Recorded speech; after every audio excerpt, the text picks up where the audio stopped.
And he's digging the tunnel, and one person outside will pull out the soil basket. They couldn't throw the soil around where they did the tunnel into Saigon River or into bomb craters. And you know, in the tunnel, they design it like that. The bullets go straight.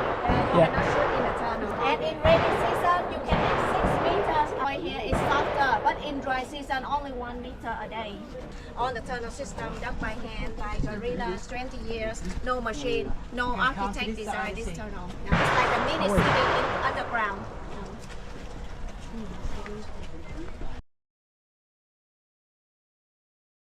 So if you want to go inside, you have to do right technique. First, you have to camouflage, or they know where you're hiding.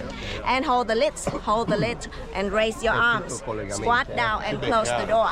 Okay.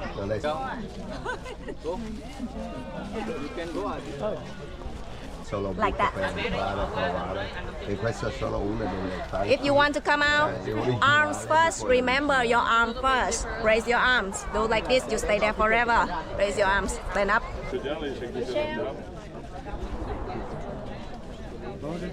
Michelle.